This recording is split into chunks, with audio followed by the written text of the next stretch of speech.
First, I'd like to say thank you to USA Graduate School for inviting HiCam, and also for Government Executive for inviting us here to present this morning. On behalf of Michelle Driscoll, who is our co-chair for the Atlanta Federal Executive Board, and then you'll hear from her a little bit later on, and also Mario Morales as well. I bring you greetings. You know, we're talking about strategies and principles to align partnerships to accomplish interagency missions and objectives. So that was the topic. I told my 10-year-old son that I was going to speak to a group of executive and local leaders and HR employees around today. And he said, well, what are you talking about? I told him I was going to talk about building bridges, partnerships, working together to get things done all across the city. And he looked at me and he said, building bridges, huh? Please don't tell me that you're going to tell them the story of Papa. So here goes. And I'll tell him what you said by your reaction. So, you know, as a young 8 or 9-year-old riding in the back seat of a third row station wagon, the woody kind, you know, in rural Alabama, you know, in the mid-'70s. You know, I was in the third row. We were facing the back window, so we had a very unique view.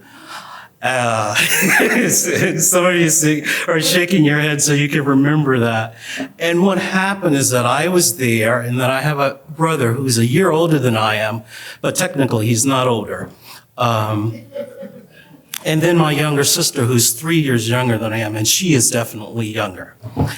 So we would be in the back, and then as we would cross these bridges, my dad would invariably start telling us stories. He would say, you know, your uncle, Jerry, and I helped build this bridge. And then we go like, oh, okay. But then we come across another bridge, and he would say, your grandfather and your Uncle Saul helped to build this bridge. And I was like, wow, okay. And then he would say, now this bridge is special because on this bridge, this is where your Uncle Saul met the lady, your Aunt Sarah, who he later married, and they've been married for 47 years. So this is their bridge. So, you know, and sometimes he would often tell us a story as we were crossing the bridges all throughout the state of Alabama and then also into Georgia and Tennessee as well. You know, leave it to my older brother, who's not really older, who said, you know, he started singing a little ditty, bridges building bridges. And I thought, you know, how corny. But me, my 9-year-old mind went to something else. It said, how did people cross those rivers and valleys and those ugly looking ravines before the bridges were built? How did they get to the other side? You know, I looked at some of the structures and the concrete and metal and the wire cables and wondered, how did somebody come up with that design? How far did they have to dig down into the river to support the columns? Who came up with the money to pay for all of this? You know, was the top built before the support structure? You know, what happens when the wind blows? Wait a minute, did I just feel the bridge move? Little did I know at that time that collaboration, a great deal of collaboration went into making sure that the bridges were built and established. Fast forward 4.5 decades later, you know, I get to continue my family's legacy in building bridges as the executive director for the Atlanta Federal Executive Board. You know, President Kennedy established the executive boards in 1961, you know, primarily to achieve, you know, better interagency coordination and communication, you know, at the local level. Atlanta was one of the first 10 federal executives boards that were established. And we serve approximately 47,000 federal, postal, and military employees. It is also the home to a number of regional offices. And almost 143 federal agencies. So we are in a very unique position. And the Atlanta Federal Executive Board is a catalyst for interagency coordination and collaboration. We have 3 strategic goals: emergency preparedness and employee safety, workforce development and human capital readiness, and strategic partnerships. We focus on cross-agency coordination in all of our areas. In our workforce development and human capital readiness, we develop strong leaders to fill the succession planning gaps that Dia was mentioning earlier. Through our leadership government and our peak performance program, we have our leadership government program. We have a lot of our graduates are in the room today. I see. And this program, it's an interagency program that provides a 12-month curriculum for different agencies. Right now, last year we had 14 different agencies represented. And over the course of that 12-month period, these aspiring leaders who are right now current leaders at the grade 11, 12, 13, all the way up to the 15 level are working together and joining together and building relationships that are going to be necessary for them to be able to accomplish the task of their jobs today and also in the future as they continue to advance. We're extremely proud of that. Currently we have 26 students that are representing 14 different agencies, and our peak performance program has 24 leaders representing 12 different agencies. Our strategic planning council, strategic partnership council, that's our primary resource for matters related to intergovernmental and interagency coordination. It serves as our conduit, for all of these areas. We bring people together. We collaborate with federal, state, and local entities to identify resources and support, communication mechanisms, and partnerships to be able to enhance the networks of all of the agencies in which we serve. My discussion here today will center on a number of things. In the next 15 minutes or so, I'd like to share with you some proven strategies that have worked for us for collaboration and interagency coordination throughout the metropolitan Atlanta area. But I think first we need to begin with what is the definition of collaboration. The word collaboration refers to working with someone else to create or to produce something. It enables people within an organization or even outside of an organization to engage with each other productively and also efficiently. There are principles that have worked well within the Atlanta Federal Executive Board surrounding the interagency collaboration. These are leadership, and we are building the leaders through our leadership development programs. Trust between partners, transparency, commitment. Additional principles include open, honest communication, information sharing, and joint problem solving. Each of these principles is needed for collaboration to work. Leadership and trust among partners as the first principle. Leaders create that narrative that reflect the unity of mission that is meaningful and impactful. They also set the tone through their interest and reciprocity. That is the giving and the getting, the time, the resources, active involvement, and passion. Strong leadership establish trust-based relationships that are aligned with resources and support that are needed to accomplish joint initiatives and mission. As an example, the Affordable Care Act implementation was a top priority locally and for the Obama administration. Their new marketplaces required coordination across a lot of different agencies. So in 2013, the Health and Human Services established a Region 4 Regional Coverage Coordinating Council. This was a federal work group that was comprised of Department of Health and Human Services, regional leaders, and representatives from other federal agencies who had a frontline contact with potential enrollees for the health insurance marketplace. The goal of the Regional Coverage Coordinating Council was to coordinate federal resources at the regional level to target outreach for the enrollment in the health insurance marketplaces. Just to give you an idea of some of the interagency collaboration, within the Department of Health and Human Services, that includes the regional director, the Centers for Medicaid and Medicaid Services, Administration for Family and Children and Families, Health Resources and Services Administration, HRSA, Office of the Assistant Secretary of Health, Office for Civil Rights, and Substance Abuse and Mental Health Services Administration. There were other local agencies as well that were also actively involved. That was the Department of Labor, which Michelle works for. And then there was also the Internal Revenue Service that was actively engaged as well. The Department of Housing and Urban Development, HUD, Small Business Administration, Social Security Administration, and the Department of Veterans Affairs. So there you have a conglomerate of very powerful organizations all working together, trying to provide a service.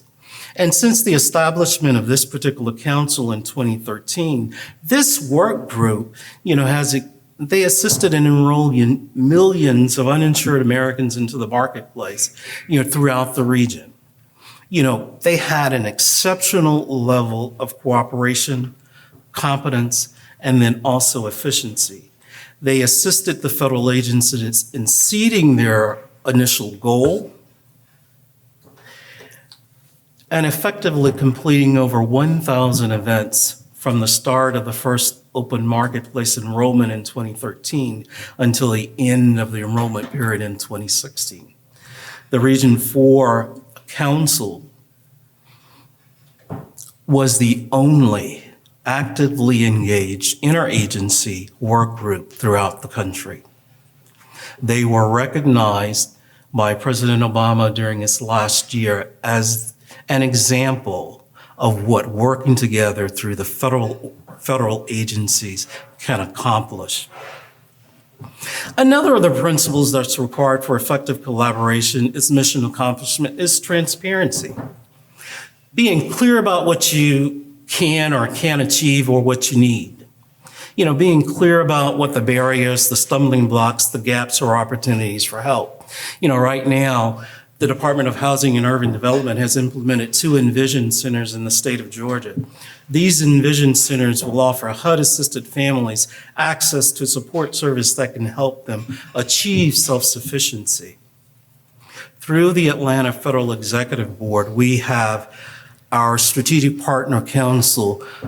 HUD provided an overview of their Envision centers, but they also were soliciting support as well. They were very transparent when they met with Health and Human Services regional advisors and asked, what are your gaps?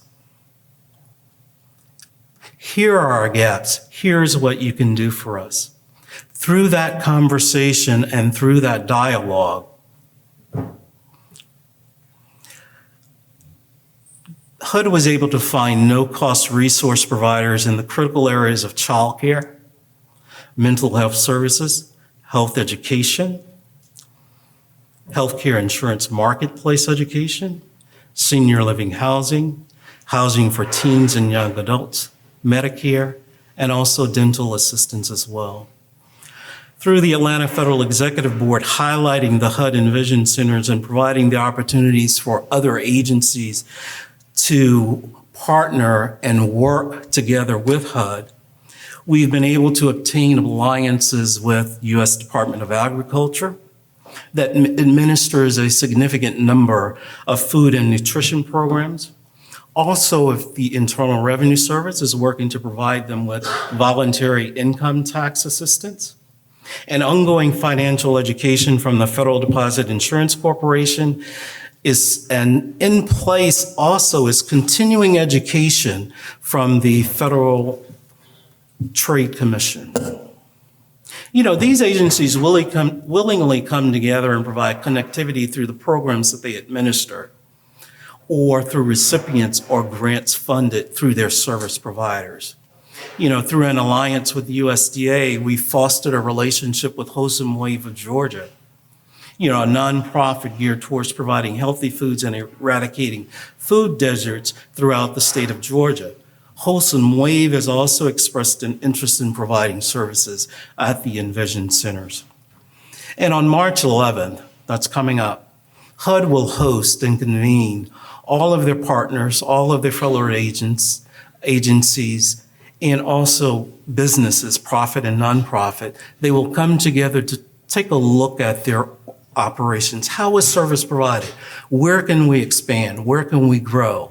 These are the types of open transparency and the dialogue that will continue to build the partnerships and that will continue the improvement in service delivery.